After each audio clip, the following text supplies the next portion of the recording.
umeshatoka. Wewe jichunguze tena, utambue ni wapi ulipoanguka.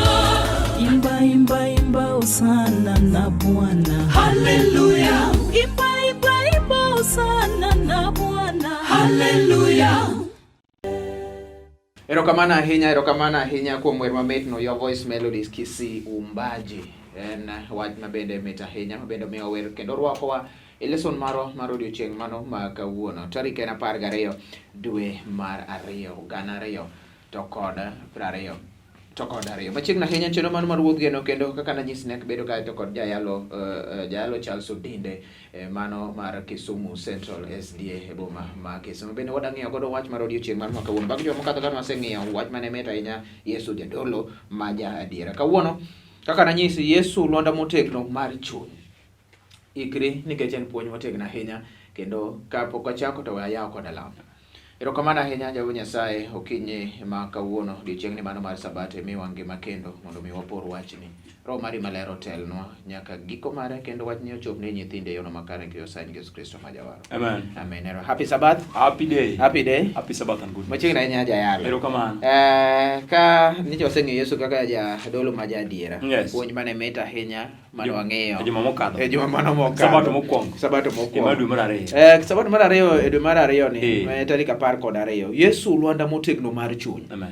Ka bende king'iyo picha kanyo, entiere kanyo kaka entie picha mano mar Yesu gi joma bende otenore kuome. Nyiso ni nitie kaka geno nitiere kano. Kata kamano, muma bende miwa kae kata thuon wach wich bende miwa wuok e buk mar Jo-Ibrania 6 wes na 19 to kod 20. Ma bende noketi e yo machiek kamae. Genoni en kaka loch mogur ni chunywa. En loch ma ok ng'ingni, ma omoko matek kendo donjo e kama ler mogeng' gi nanga. Kanyo ema Yesu nodonjoe nikech wan kotelonwa, kendo nodoko jadolo maduong' nyaka chieng' e kit Melkizedek. Wach Melkizedek nwang'eyo joma okadho no confused ni en Yesu koso en ng'a.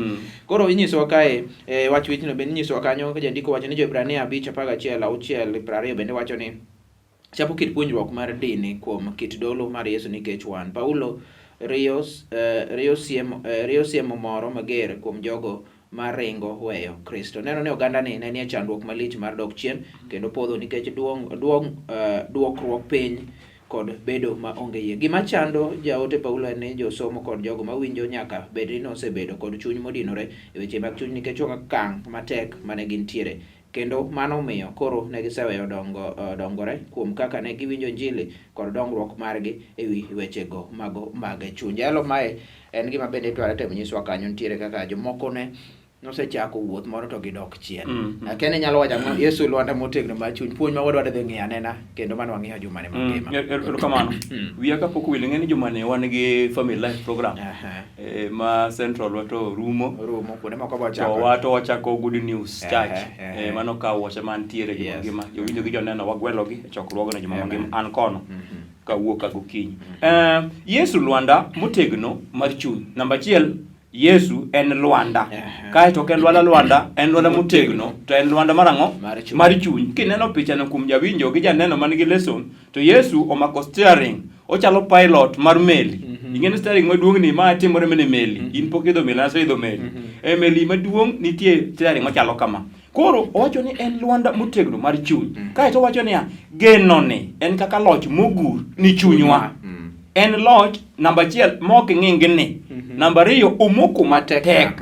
To namba 3 ng'atni donjo e tok nanga mar hekalu maler. Koro nyiso ni ng'at achiel ni ma en Yesu en lwanda motegno, to ok en kende, en lwanda mok ng'ingni. Tiende ni jawinjo gima jandiko temo thoro wacho koda kachiel gi in gi janeno niya, ka wamako Yesu ma lwanda motegno to ok wang'ingni, te weche mag chuny wabiro dongo. In fact kisomo Ibrania 10:39 to wacho niya, wan to ok wan kuom jogo madok chien kendo lal, to wan kuom jogo moyie kendo Nyasaye reso.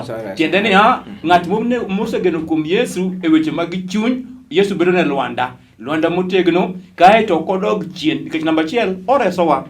Namba ariyo wabedo motegno kuome chutho ni kata wakadhe masiche to ka wasemako Lwanda manie Yesu Kristo to weche mag chuny gi weche mag ngima nyalore. Amen. Yesu Lwanda motegno lera ahinya kendo ni en jalo mondo bende kore mako nikech en gima bende mineno kata king'iyo picha jayalo bende kaka bende ang'iye iyudo ka jogi chunygi onge gi chandruok nikech ging'ene gin ang'o dereba momako gini koro kata yamo kata gini timore nade ging'ene gin kod Yesu wang'ene na bilo ber mar wach Nyasaye ka inyisowa ni bilo ber mar wach Nyasaye inyisowa ni mondo mi ng'ato ler no oserieny negi nyiso ni negi sekadho okang' mar lokruok ma kiwinjo winja topic no ni bilo ber mar wach Nyasaye nyiso ni tier kuma ng'ato nosetimo ang'o bile nyiso ni iwinje matin kata iwinje ting'eyo ni to ang'o mano seche mabende ne bile no ang'o mabende koro nitiere yani inyiso kae ni Ibrania 10:32 wacho ni wuoyo kuom jogo mane oselokore kowuok mudho mar teko mar jachien nyaka ler mar Nyasaye bende nyiso wuok e richo to kod memruok wach motigodo kae nyiso ni ler makamae ne ti Nyasaye mane oyudore kokalo kuom Yesu en emorieny kaka ler mar duong' mare kisomo buk mar Jo-Ibrania 6:4-5 mane okono mane onyiswa ni to jogo moyie kuom Kristo ang'o ma bende koro timore negi kwa somo kanyo bende somo wachne 4 wacho kae niya joma yande lero serieny e chunygi miyo bilo mich mar polo kendo opognegi roho maler kendo obilo wach Nyasaye mino yudo ni mit miyo ng'eyo teko mar piny mabiro to bang'e odok chien ok nyal duoki michak lokre kendo ni mar gin giwegi guru wuod Nyasaye msalaba kendo gimiyo achaya ratiro mano kedhi nyaka wesne 6 nyiso ni kare bilo ber mar Nyasaye ni nitiere e gik mathoth ahinya wach ni mondo ng'ato obil mich kata ber mar wach Nyasaye en kadho okang' mar yudo adiera mar Injili e ngima ng'ato ka ng'ato teko mar ndalo mabiro nyiso honni ma Nyasaye notim ne jogo moyie kinde kendo loko ringrewa hucha to kod ngima mochwere jalo kae bilo ber mar wach Nyasaye mana kaka jandiko bende osemiwa kae karang'o ma bende wayudo kosebilo ber mar wach Nyasaye achiel kuom weche ma pek leso kawuono ni e pattern ni oge gima lich ka ng'ato osebilo ber mar Nyasaye kata chako duogo weyo in fact fwenyo wacho ni guok odoke ng'okne tiende ni gik manyotimo richo chako timo nade ochako dok gone picha jayalo mosebedo ka yalo kaka wan genegi kae tidoke kong'o ka ji oromo kodi ing'e ni chunygi tho moloyo kae to mondo chako duoki jandiko ni wacho ni tek moloyo asebedo ka wacho ni kisungu mondo success is always a bad teacher nitie jomoko ma kosefaulo kit ngimagi to wigi wil piyo Nyasaye wacho ni nyaka bed ni Paulo ne ni kod paro kuom oganda mane ni e thim manoneno ng'wono ma Nyasaye kod warruok mokelo oganda mane ni e thim noneno ler e siro mar mach kendo gichamo mich moa e polo to bende gineno teko mar Roho Maler ne gibilo wach maber mar Nyasaye kod teko mar ndalo mabiro e honini kod ranyisi mane otime kinde mane igologi e piny mar Misri kata kamano kanye malitna Paulo wacho ni mana kaka oganda mane ni e thim noweyo Nyasaye kata obedo ni ne giseneno ranyisigo duto jogo masomo Jo-Ibrania bende ni e chandruok matimo mana machal kamano kata obedo ni ne giseneno ranyisi duto mane Nyasaye otimo negi ng'wono ne gisebedo iwinjo jandiko wacho ni kata wambo chalo gi Jo-Ibrania ochalo gi Jo-Israel machon nikech ka ne gibilo mor ma Nyasaye kendo gibilo wachne Nyasaye rito gi odiechieng' chako rito gi otieno onyiso signs mopogore opogore okadho kodgi masiche gi tuoche kendo adier kuma ne gichopo kuma ne ok ginyal kadho chutho makoro namo riwo to Nyasaye notimo negi ng'wono to kata kamano jandiko wacho wigi notimo ang'o wigi nowi koro jandiko wacho ni onge gima lit kaka ng'ato osebilo ber mar Nyasaye to chako weyo jandiko jawinjo gi janeno onge gima rach moloyo king'eyo wach Nyasaye mumacho ni afadhali ne ok ging'e moloyo ka ging'eyo to gitimo nade to giweyo onge gima lit ka ng'ato osenge gimoro koro miyo jandiko wacho ni kosebilo bila berne Jeremia to wacho mamit ahinya ni wach Nyasaye nobiro nachame dhoga nawinjo komit to kodonjo iya nobedo makech tiende ni weche manyien ochako fwenyore kit ngimane mane ok ong'eyo tiende ni wach Nyasaye rieyo tiego kwero puonjo weche ang'wen koserode tiende yudo ka ng'ato bedo gi tabu koseng'e adiera koro jandiko puonjo wach mafupi niya kisebilo ber sikie nikech adieri ka emidware jokende amen kisebilo ber to sikie koro bende terwa nyaka e tich ariyo winyiso ni koro ok nyal duoke gini ka ing'e ahinya en pod otendore gi mano mabende okobilo ber mar wach Nyasaye to nitiere jalo ma bende osebilo ber mar wach Nyasaye to owuok kaka nwasome wesne 6 kanyo bende pod wadhi godo mbele kae mwanyini to bang'e odok chien. Wesna bich ne wacho ni kendo bilo wach Nyasaye mi oyudo ni mit, mi ong'eyo teko mar piny mabiro, to bang'e odok chien. Ok nyal duoki mi chak lokre kendo, nimar gin giwegi giguro wuod Nyasaye msalaba kendo gimiyo ichaye ratiro. Jalo kai koro nyiswa ni koro ok nyal duoki. Gima ok nyal duoki reverse jakoro onge. Gima iseng'eyo bet basi bukore idhi kujocho. Kanye manyalo we kwanye kodo. Mathayo 10:24 japinjo wacho ni bang' mano Yesu nowacho ni jopuonjre niya, ka ng'ato dwaro luwa to nyaka kwere kendo wuon, kendo nyaka okaw msalape mondo luwa. Kae to wacho ni to 27 Mathayo, Yesu puonjo jopuonjre ne, kae to Petro penje wach ma joma ng'eny penjo. Ruoth, wan moseweyo mondwa gi nyithindwa gi lopewa mondo waluwi, wan ayudo ang'o? Namba 1, nyaka ikaw msalapi iting'. Kae to weche manyoro nyaka itim nade? Nyaka iwe. To kata kamano ofwenyo niya, ng'ama nyalo duoki to onge adier, kata wan moyalo injili oko e crusades madongo moko timo osetimo. Iyudo ka ji ochiwore ne Kristo, ok nikech in ok luongni. Joma ng'eny wacho niya, nabatiso ji 20, nayalo ma ji 30. Tien tich roho. Ng'ama duokowa ma jandiko temo wacho ka niya, ng'ama duokowa in ok nyal duoka. Ng'ama duokowa en Kristo. Emomiyo joma ng'eny nitie maka ja Kristo mosegore piny to githagrego. Giwacho ni ng'ano ko bi nyal. Tiji kokadho kuom roho, tiende roho ok bi lor piny kende, nyaka oor ng'ato machalo koda gi kodi gi jayalo. Kik waluor ko ng'ado duokogi, wanyalo to through roho. Ema nigi teko wawegi, ema muma temo wacho ni ok nyal. Kae to gimachielo maduong' niya, jomosebilo to wacho no chako duogo. Winjigi mosingnegi, owacho niya, mawang' poko neno, it poko winjo, chuny dhano poko par, Nyasaye oiko ne joge. Jok manodhi nyalo duogo kendo. Amor gi wach mogik niya, kare Nyasachwa en Nyasaye mamiyogi thuolo mar ariyo. Kendo thuolo mar ariyo no kochopo to wanyalo lokore mochako bedo joma beyo moloyo. Ing'eyo, ang'eni samoro isedhi e ng'okni kendo, gima nyise ai. Tie joma ng'eny maneno monyose batisi to sani kata kanisa ok gidhi. Jomoko nyose batisi to lemo ok gilem. Jomoko benyo batisi to chako dok chien. Polo luongi an gi in ni mondo kumisa dhieno chak iduog kendo. Inano gimondiki e Luka 15 ni wuoyi chaka nolal to ka pache noduogo owacho nodhi dala. To kochopo dala Jese to Nyasaye wuongi okonen norwake without conditions. Kar Nyasaye ka waduogo dala kar orwako wapiyo. Jandiko moro wacho ni samwaringo moa inyim Nyasaye en maneng'ewa just a meter apart. Ka kilokorino e kaka yude. Ratego jawinjo gi janeno polo luongowa ni gimipano ok nyal luoke no kokadho kuom roho to nyalore. Amen. Kendo kwang'en en weche mabende koro jandiko non miyo ka en wach ni guro kendo wuod Nyasaye en dhok motigodo mondo nyis gima timore winjruok mayudore kuom Yesu ng'at moyie. E kinde mane jotend dini oguro Yesu, ne gitimo kamano nikech Yesu ne nenore ka jal mane kelo luoro e tijgi mane omil luor ahinya. Bende koro no gidwar mondo ng'ato yud duong' mane imiyogi. Kuom mano ne gichano mondo gineg Yesu kaka dhano kendo ketho chutho teko kod chandruok mane jasigu nyalo kelo. Mana machalre kamano bende agete mabiro gi injili nyalo rocho teko kod duong' kaachiel to kod chiwruok mag jogo monano e okenge mane gidwaro moloyo. Gima dwarore ngima ja Kristo en mondo okaw msalape kendo otuonre kende owuon. Mahulo ni mondo mi ng'ato gur kata piny kit ngima dhano machon kod ringruok to kod gombone duto. Dwaro maduong' mar ngima ja Kristo en ni mondo wakadhi e kit tho moro. Mak mana ka wakadho e tho mar dwaro mar ringruok ok wanyal yudo ngima manyien ma Nyasaye dwaro mondo koro omiwa. Winjo wach kanyo ni ka boro ni koro ok wanyal yudo ngima manyien ponono ni ka wakadho e tho ma dwaro mana mar ringruok. Mano gima bende koro reto wang'iyo mana wach Nyasaye kende kendo mondo kik waduog chien. Mane puonj ma bende koro wayudo kae. Kapok wadhi ywe wang'iyo na onge misango ne richo modong'.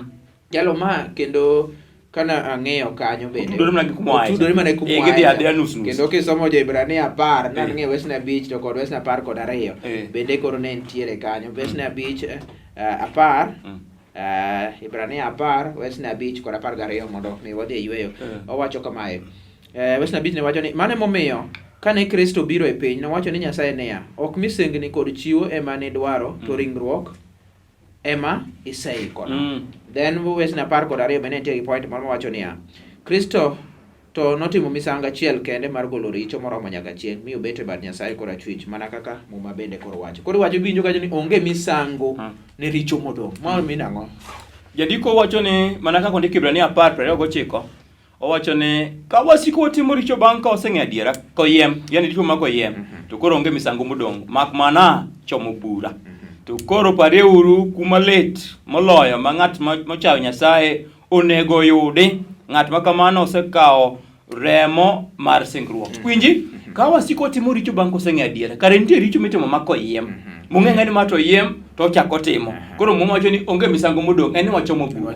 Jawinjo gi janeno, bura mwachomoni dhi tieki nikech timo richo kiseng'eyo. Ing'eyo, adieri mar wach en ni remo to puodhowa. Remb Yesu puodhowa. Msalab Yesu puodhowa. To kata kamano, kik wachak watim richo bang' koseng'e adiera. Ang'eyo ni wach dhano mapodho richo pile ka pile. To gimoro nitie ni puodhruok. Ichak iduogo kata ikwayo ng'wono kuom Nyasaye. Koro jatego wadwa wacho ni e nying Yesu ma jang'wono ni kisetimo richo bang' king'e adiera to onge gimodong', en mane chomo bura tir. To kapok bura otimore, nitie gen. Emomiyo jadolo maduong' ni kwayonwa e tok kitamba kocha, e tok pasia entie. Mondo ka watimo richo to wenwa richowa kae to bed jakorwa. Waduogo kwanye gi kanyo mondo mi wadonje kendo odiochieng' mano machielo. Wagamo yweyo kanyo mondo mi waduog wadhi nyime to kod chenro ne mano mar wuodh geno kidieny en mar lesson bende koro wadhi godo nyime gi sani.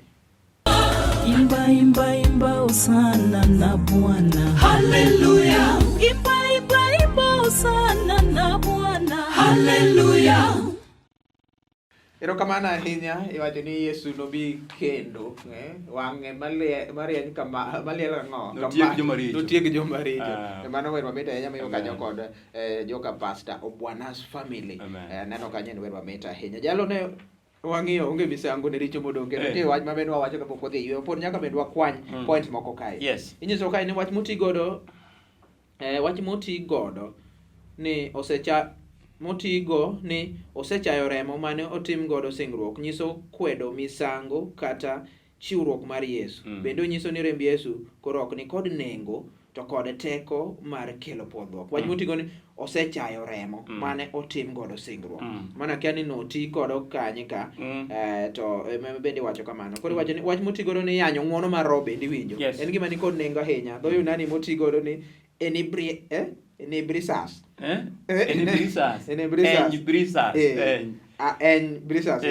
Ayany bedo gi mirima mager mane tie gino. Oriwo kaachiel nyiso mar sunga tingruok mal ahinya mamiyo koro ng'ato ok nyal winjo siem ma bende nyiso rori kata manyiso chayo jowetene okang' mamalo ahinya. Wachni ochung' mopogore ahinya kod kido mayudore kuom Roho Maler.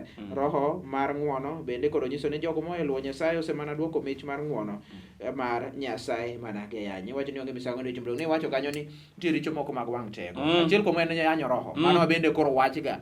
Onge richo minyang'won-ni. Ok ng'won-ni. Onge richo minyang'won-ni. Yesu nowacho kende gi dhoge. Ka en yanyo roho. Yanyo roho. Eto ok ng'won-ni. Koro nyiso ni sama yanyo roho to mage richogo ma bende koro iwacho. Ni koro motim gi wang' teko wachaye mana kaka oler kae. Yalo kogo kanyo ong'ene ne gik mabeyo.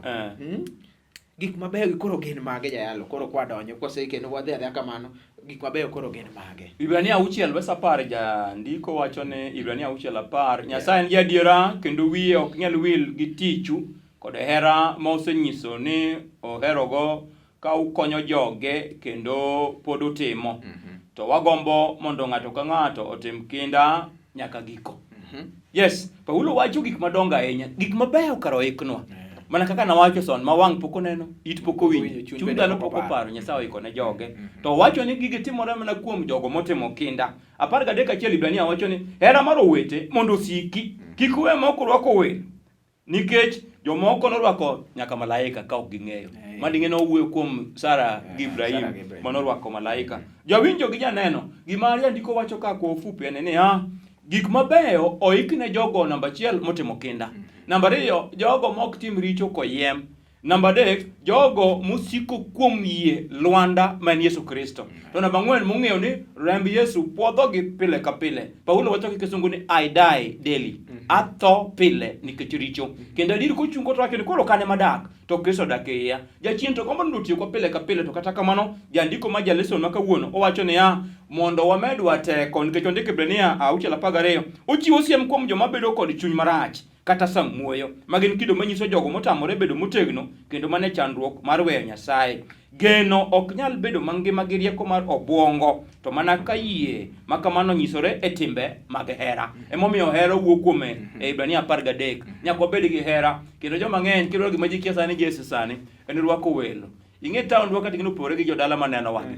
Nikech town ka stranger ng'ama kia pasai no duongo ni dhoot ni miye kata pi kawo thuolo kabisa. Emomiyo iyudo ka jodala nigi chances mabeyo mag dhi e polo malowa ka gihero. Tiende ni gin ginyalo rwako ng'ato kata nikech ji ong'ere dala. To town ka ng'ato nyalo wuondi ni osiepni kata ng'at mikia ni stranger irwako okwalo gigi ni otieko. To kata kamano Muma wacho ni joma norwako jok moging'eyogo nopoko rwako malaika. Koro the element ka en hera. To gik mabeyo jandiko wacho nyaka sani chakre achwech piny nyaka kawuono osingonwagi. Ema Yesu nowacho ni abiro duogo mondo aomu mondo kuma antie butime nade ubedi kae to wacho dala wuon gi nitie udi mang'eny nyiso ni odi nitie gi mara gi ma jawinjo gi janeno. En wach maduong' ahinya ni gik mabeyo hera momi kanyo maduong' ahinya bende wang'eyo ni chik maduong' ahinya en hera Ruoth Nyasaye gi chunyi duto ga ng'ato bas mari en herri wuon her wadu ga kierori wuon nyiso ni hera ni en gima duong' ahinya nitie ma jandiko nondiko kae ni jogo moyie nyiso hera gi nying Nyasaye mano nyiso ni kuom Nyasaye owuon kuom tije mane gitimo gi jogo maler magi ne ok gin timbe mane otimo pogore kinde mokadho to gin timbe moko mano chako timore kinde mokadho to pod gidhi nyime e kindeni timbe moko makende ahinya ok nyis kit ng'ato adiera gik madongo ahinya manyiso hera Nyasaye ok gin weche mag dini kaka jomoko nyalo paro to kata kamano gin manyiso timbe mag hera ni dhano wadgi to moloyo ni jogo mochando gik moko ema ni kod nengo omiyo Paulo jiwo jogo moyie mondo kik wigi wil mar timbe otime maber mana hera mabende iwacho ni to kare ok mana nikech ni gine to hero wadu ka kierori ang'o ka joming'eyo kende jogo ng'ano machanore kare kawo ting' mari kata kawo tiji mondo idhi kony jalno mabende sene chandore konye gi chiemo in gi chiemo to ng'acha ongego idhi konyego in gi nanga moro idhi miye kare mano en gima nigi nengo ing'eyo japuonj nitiere samoro kata majirendo modagogi mamoko nindo kech to wakia nitie moko ma itidhi puko chiemo to kata to jogo nindo kech nyocha an gwasewa nawinjo ka jomoko timo auditing kuom joma osendiko ji thurwa koro ng'ane to konyo ji ng'ane konyo ji to wang'eyo list mar joma ng'eny ne ok okonyo ji koro tiende hera no timo ang'o hera tin koro gendiko wacho gik mabeyo ikne jogo to koro waherre wan owete jomwa ng'eyo gi joma wakia warwak welo jomwa ng'eyo gi joma wakia nikech idwa pok rwako malaika. Jo-Ibrania bende kapok wadhi mbele nochiwo siem ne jogo mabedo kod chuny marach. Hera en opposite mar en chuny marach. Aya kata samuoyo samuoyo bende kanwa somo makaja opposite mar samuoyo en timo kinda. Koro omi siem ne joma kamagi gin jogo manyiso tamore bedo motegno kendo mane chandruok mar weyo Nyasaye. Wach mamit ahinya gik mabeyo hera maduong' kanyo. Yesu loch mogur mar chuny alo kae koro Paulo tieko siem kod jipo mage ne jogo maweyo Nyasaye kuom hera kod yie margi koketo wechene e yo malombo wang' kendo ywayo chuny mar geno kuom Kristo. Yesu loch mogur mar chuny kae koro ang'o maduong' kae? Ariyo, promises mane Nyasaye otimo. Namba 1 otimo gi singo gi Abraham. Okono ne nyikwayi ne bedo mang'eny machalo kuoyo moko chalo sulwe. Kogole oko to nyise weche madongo manyalo timo. Daudi wuod Jesse bende wacho ni jogi ne bede loch nyaka nyikwayi nyaka chieng' kendo loch mare nosiko nyaka chieng'. Koro wacho ni Yesu to loch mogur ok en loch mar piny ni kende ten mar chuny tiende ni loch mar piny ni mar polo ni e lwet Yesu tiende ni jandiko wacho adieri mana kama wacho ni Nyasaye nigi thuolo mar golo ng'ato pidh yugi moting' malo machiem gi ruodhi kendo en gi thuolo mar golo ng'ato kuma ruodhi ne ntieno mochako dog piny bisano ng'ama osegol malo moket piny kaka chalo bisano ng'ama ogol piny moket malo bende kaka chalo ng'ama nigi teko ni en Nyasaye to wacho ni singruok ne osiko manyaka chieng' en gima ahero ga pile ka pile ng'eny muma to moloyo e buk mar Isaya ondiko weche madongo matieko niya an Ruoth Nyasaye ema wacho kamano an ahero ga signature mag Nyasaye kuonde mondike kisomo Isaya ng'enyne to gi Zaburi nigi weche mang'eny mag an Ruoth Nyasaye ema wacho kamano tiende ni atemo wacho ni ko ofupi jawinjo gi janeno ni singruok no mi Ibrahim notimore nyaka chiel kawuono pod nitie singruok no timre Daudi pod nitiere emomiyo wacho ni Yesu to loch mogur to kogura gura kende ogure chunywa kendo manyaka chieng' kendo adieri ka wan kode to gik mosingo biro timore emomiyo kano singo wan odhi duogo kendo ok odhi lewo kendo wacho ni agdho Paulo ni koro warwa kokayo machiegni koro wating' wang'wa malo nikech sani koro ka machiegni molo ndalo mane wayie. Kwa ufupi wacho ni Yesu ni lojne ogur manyaka chieng. Emomiyo nondik kacha mokwongo wawacho niya en lwanda motemango motegno marango mar chuny. Amen. Mano bende koro wachopo go nikech en puonj mabende odonjo ahinya kotieko gi Yesu loch mogur mar chuny. Chikego singo duto mabende ochiwo ne Daudi, mano ochiwo ne Ibrahim. Mago duto meno wan bende ochiwo no. Wan bende koro ni odhi duogo. Ma bende koro gin singo ma pod osiko nyaka chieng. Gigurore kacha cha. Gin tiere. Chopo e giko mar mi puonjruok ma kawuono Yesu lwanda motegno mar chuny. Penjre anena ni to en geno machalo nade madwarore mondo mi wang bed God. Yalo tiek no gala. Kapok walemo to ang'eni mana ka nagwelo jowinjo gi in bende ni wadhi good news. Car wash ema nitie juma mangima mar family life chakre kawuono. Ochakre kawuono. Nyasaye kotimo ng'wono juma nangima wana rom kono odhiambo to kawuono chako gokinyi. Walem uno man malo wagoero kamano waneno lweti jadolo nikech ber. Wafwenyo ni in lwanda motegno, in Jire, in Rafa, in Adonai, sai ma jang'wono, in Ebeneza.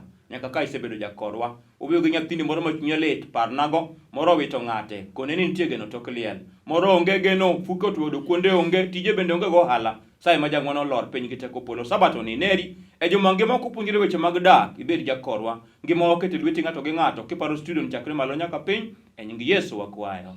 Amen. Amen. Erokamano ahinya Jayalo Chelsea Odino mabende ne wantiere godo studio ka inyalo tudori kode bang' bende sani gi thuolo namba ne koro ni nono kanyo gin nembni Joyalo ntiere kanyo minyalo penjo moro gimidwaro medo nikech en puonjruok mamit ahinya. Ikri ne joma manyien nikech Yesu bende Yesu jakel winjruok mar singruok manyien. En puonj mamit ahinya kik bai kwotane. Harvesters Ministers Nairobi penjo ni to ma ng'ama nade huyu mtu en ng'ama nade makelo geno kuma geno onge en ng'ama nade ma singruok mare ochung' mano motegno kaachiel to GCTV Vocals kutana na Mungu. Waduogo kendo adhi nyime kanyo waromo mondo amiya nena wendego mabende nitiere bang' chendo makamariti masani.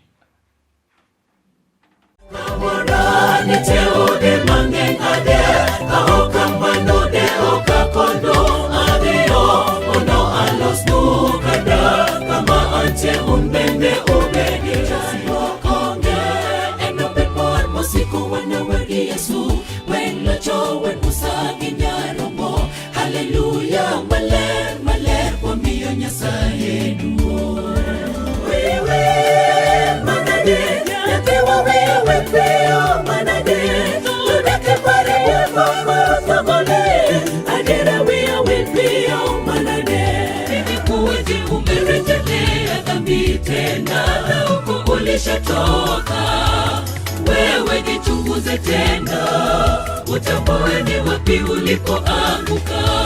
Imba imba imba usana na Bwana haleluya imba imba imba usana na Bwana haleluya